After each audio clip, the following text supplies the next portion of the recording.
உண்மையில் இலங்கையை பொறுத்தமட்டில் பார்க்கின்ற பொழுது இலங்கை பொருளாதார ரீதியாக மிகவும் நலிவுற்ற நிலையில் இருக்கின்றது. நாங்கள் ஒரு பேங்க்ரப்ட் கண்ட்ரி நாடு என்று சொல்கிறோம் இல்லையா, வங்குரோத்து அடைந்த ஒரு நாடு என்ற நிலைமையில் இருந்து கொண்டிருக்கின்ற இந்த நேரத்திலே இந்த யுத்தம் தொடருமாக இருந்தால், இன்னும் நிலைய காலம் போகுமா இருந்தால் அதன் பாதிப்பு நிச்சயமாக இலங்கையை வந்து சேர்ந்தடையும். எவ்விதமாக என்று சொன்னால், முதலாவது வந்து இலங்கையுடைய நாங்கள் எந்த பக்கம் எடுக்கின்றோம், நாங்கள் யாருடைய பக்கம் போகின்றோம், அரசியல் ரீதியாக ராஜதந்திர ரீதியாக ஆதரவு யார் என்னென்றால் நாங்கள் யாரோட பக்கம் எடுக்க முடியாது.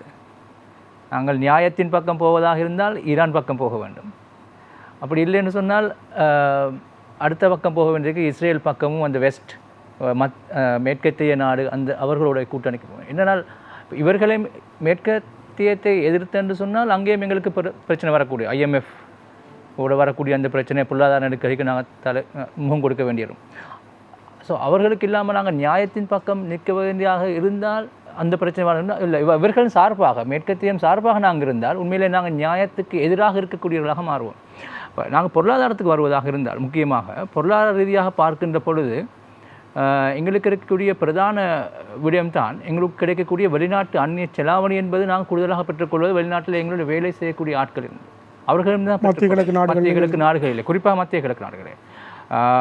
ஈரானிலே குறைவாக இருந்தாலும் ஏனைய அரபு நாடுகளிலும் இஸ்ரேலிலும் இலங்கை இவர்கள் அதிகமாக இருக்கின்றார்கள். இலங்கைக்கு இதை நாங்கள் அனுபவித்தோம். அந்த குவைட் ஈராக் யுத்தம் நேரம் எங்களுக்கு அந்த வரக்கூடிய ரெமிட்டன்ஸ் வளைகுடா யுத்தம் நேரம் எங்களுக்கு ரெமிட்டன்ஸ் குறைஞ்சது, வராமல் இருந்தது கொஞ்சம் காலம். அப்படி ஒரு நிலைமை எங்களுக்கு தொடர்ந்து நிறைய காலம் அப்படி வராமலாக இருந்தால் இங்கே எங்களுக்குடைய அந்நிய செலாவணியில் பாதிப்பு ஏற்படுத்தும். இன்னொரு விடயம், அங்கே அந்த அரசியல் ரீதியாக நீங்கள் சொன்னீர்கள், இப்போ இலங்கை எந்த பக்கம் எடுப்பது என்ற ஒரு பிரச்சனை இருக்கின்றது.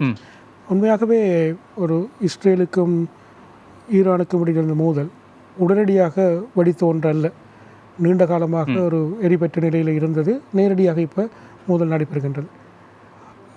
இலங்கையை பொறுத்தளவிலே அரசியல் ரீதியாக இலங்கை எந்த நிலைப்பாட்டை எடுக்க வேண்டும் என்று நான் கேட்டேன்.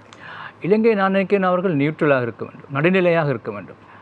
நடுநிலையாக இருப்பது என்பது நாங்கள் அநியாயத்தின் பக்கம் போகிறதல்ல.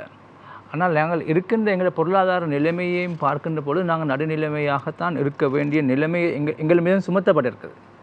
விரும்பலையோ நாங்கள் நடுநிலையாக இருக்க வேண்டும். என்னென்னால் நாங்கள் ஏற்கனவே பார்த்தோம், இலங்கையிலே சிறந்த நினைக்கிறேன் வெளிநாட்டு கொள்கை இருந்த காலம் சிறிமா பண்டாரநாயக்க காலம். ஸோ அவர் தான் அந்த அணிசேரா இயக்கம், அதே மாதிரி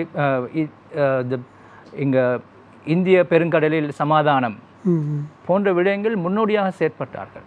அவ்வாறான நிலையில் இப்போ இஸ்ரேலுக்கும் ஈரானுக்கும் இடையிலே ஏதாவது ஒரு சமாதான முயற்சிக்கு நாடுகள் முயற்சிப்பதாக இருந்தால் இலங்கையும் அதிலே பங்காளியாகி கொள்ளக்கூடிய சந்தர்ப்பத்தை முன்னின்று செயற்படுத்த வேண்டும். என்னால் இப்போ ஆட்சியில் இருக்கின்றதுனால ஸோ இவர்கள் மிகவும் தந்திரோபாயமாக தங்களுடைய வெளிநாட்டு கொள்கை வெளிநாட்டு சார்பான விடயங்களிலே கவனமாக இருக்க வேண்டும். ஏன்னா அவர்கள் பேச்சுக்கள் அல்லது கதைக்கின்ற விடயங்கள்னாலே எந்த விதமாக பிரதிபலிக்கும் அரசியல் ரீதியாக என்பது இன்னொரு விடயம். என்ன சொன்னால் நாங்கள் இந்த இலங்கை வந்து முக்கியமான இன்னொரு இடத்திலே நாங்கள் முக்கியமாக இருக்கணும். இந்தியாவுக்கும் சீனாவுக்கும் இடையிலே நாங்கள் வந்து தந்திரோபாயமாக இருந்து கொள்ள வேண்டும். ஸோ அந்த இடத்திலே நாங்கள் வந்து இப்போ தந்திரோபாயம் என்று சொல்வது வந்து இப்போ கோல்ஃபேஸில் ஒரு பகுதியை இந்தியாவுக்கு விற்றும் இன்னொரு பகுதியை சீனாவுக்கு கொடுப்பதல்ல. அது வந்து வியாபாரம். ஸோ வியாபாரம் வேறு, வெளிநாட்டு கொள்கை என்பது வேறு. ஆகவே ஸோ இது ரெண்டையும் நாங்கள் எவ்வாறு எந்த அளவு தூரம் முகாமைத்துவம் செய்கின்றோம், ஒரு பக்கம் சாராமல் நாங்கள் முகாமைத்துவம் செய்ய வேண்டிய தேவை இருக்கின்ற இலங்கைக்கு இந்த நேரத்திலே